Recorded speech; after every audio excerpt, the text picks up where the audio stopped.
We are at a tipping point in terms of the impact of technology on business and society, and the reason is a big one.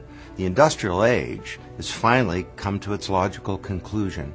When you look around, there are all kinds of institutions, old models of the corporation, of media, of government, of education, science, democracy, that are all in various stages of being stalled or frozen or in atrophy or even failing, contrasted with the contours of a set of sparkling new initiatives that show how we can rebuild these institutions around a new set of principles and around a new communications medium.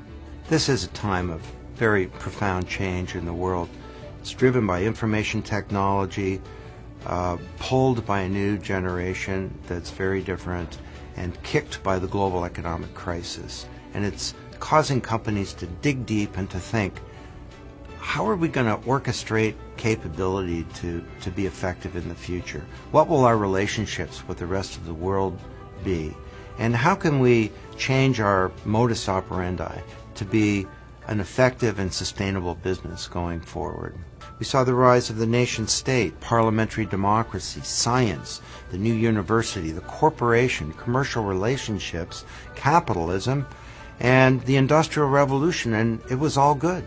It advanced our standard of living and productive forces around the world. But it came with a cost. During the industrial age, many business leaders held that the purpose of a corporation was to make money for its shareholders.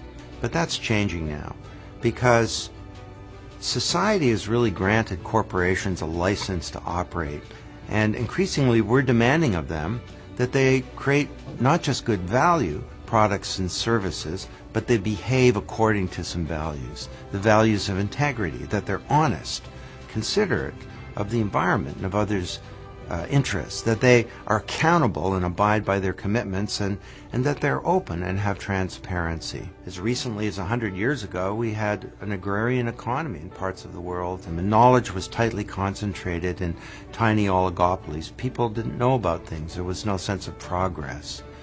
Along comes Johannes Gutenberg with his great invention, and over time different parts of the society began to acquire knowledge. The printing press gave us access to recorded knowledge. The internet gives us access to data and information and knowledge in new ways, but more importantly, to the intelligence contained in the crania of other people on a global basis. The term digital economy has been around since the early mid-1990s, and I think back then it was true that we underestimated the impact of technology in the long term and overestimated it in the short term. Now I think that's flipped. I think that the pace of change is accelerating so quickly that the tendency now is to underestimate the impact in the short term. And companies that do that do so in their peril. I've never been more optimistic in my life, because everywhere I look, I see the contours of a new set of institutions, new models of the enterprise, of government, democracy, science, healthcare, the university, the schools, our cities. Everywhere, governments are experimenting with new models of democracy to try and open up and engage young people. And all around the world, we're moving into a period of innovation and of new energy and new opportunity like we've never seen before. And I look at all this activity and I get a lot of hope that this smaller world our kids inherit will be a better one. Sure, this is an information age, but it's more than that. It's an age of networking of human intelligence. It's an age of collaboration.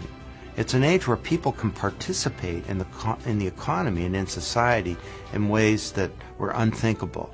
And to me, yes, it's an age of danger and peril, but fundamentally it's a time of vast opportunity and promise.